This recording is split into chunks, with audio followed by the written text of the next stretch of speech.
Hi, my name is Brianna Williams, and I'm really excited to be a part of this course this semester. And I just want to start this video off by talking about 3 things that stuck out to me from the Richard Carthen video. And the first thing that stuck out to me was when he mentioned, be where your feet are. Now that really stuck out to me because I can relate to that.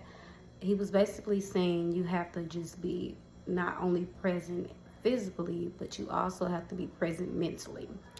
And I can relate because sometimes I know I can myself get sidetracked when I'm either, at school, at work, or at church, when I know I need to be paying attention to things that are going on that could help me succeed in the future. I can't just physically be there and think I'm going to, succeed or learn something from what's going on. You have to mentally be there presently and be there to mentally focus as well, and not just being there in the sense. So that was one thing that I could really relate to from the video. Another thing that he mentioned that stuck out to me was success comes in cans and not cannots. And that's a big one for me because sometimes I could find myself coming across a challenge that I think that may be too big for me. And I could sometimes feel myself doubting myself and saying things like, I don't think I can do it, or it might be too much. When in reality, I know I'm able to do anything that I put my mind to. But when you force yourself to tell yourself that you can't do something, it puts a lot of doubt and fear into your mind rather than you telling yourself you can. When you tell yourself you can do something, it gives you a more sense of, I can accomplish this, and it pushes you, and it also helps you actually succeed in things that you may find challenging. So that's something big for me too, telling myself that I can do anything. And once I tell myself that I can do anything, I will get the task completed and I will get the job done no matter what it is. Putting doubt in your mind is never a good thing to do. So that was another thing, and I thought that saying was very catchy. Success comes in cans and cannots. That was a new one for me. And another thing that stuck out to me from that video was to remain disciplined.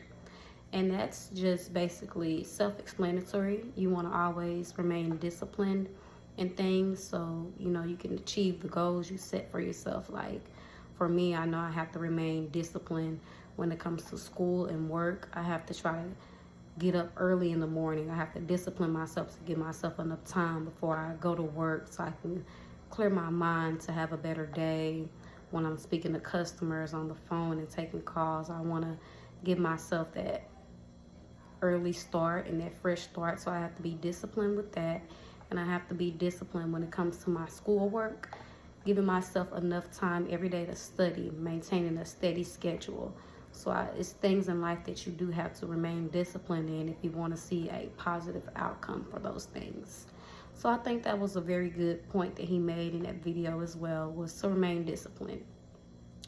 And from the introduction video, from video 2, one thing that caught my attention that I could really agree with was having a good hook, your hook.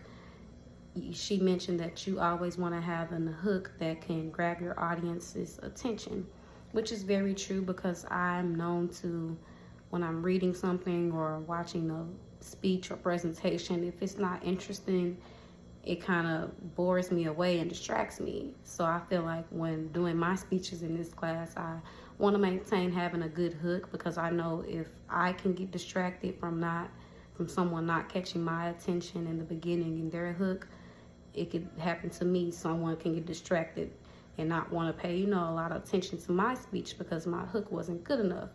So that's one thing I took from that video, and I'm going to apply it to all my speeches this semester in this class, make sure I have a good hook. And another thing that stood out from that video about the introduction was to know how to transition. So I feel like transition can be a struggle for many people, myself included, because you do want to have a hook that grabs your audience's attention and reels them in and wants to make them, pay more attention to your speech. but you also have to have a good transition that makes your hook relate to the topic of your discussion.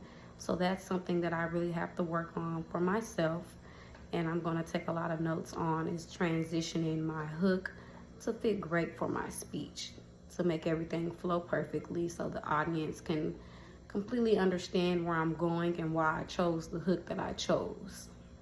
So that was a big one for me, because you don't want to just have a hook that's interesting but doesn't relate to the topic, because then you're going to just throw everybody off, I feel like. So those were a couple things I took from the introduction video that I feel like I'm going to be using this whole semester. That's going to help me out. Basically everything she said in the video, though, I will take notes from it and apply this semester with all my speeches. And a professional goal that I have for myself this year is to pass all of my classes this semester, of course, and to stay on track to graduate and get my associates. And another professional goal I've set for myself outside of school is in my work. I'm a licensed insurance agent, so I do sales over the phone for insurance and Medicare. And a goal I've set to myself is for me to exceed over the set amount of sales that my job requires for us to have every month to bonus in. I want to hit the bonus number and hit over that. I don't want to just do the bare minimum. I want to try to achieve and overachieve the goals that they have set for me, and set my own goals to be one of those top agents in my office this year. So that's a professional goal I have for myself as well. And thanks for watching my video. Have a wonderful day.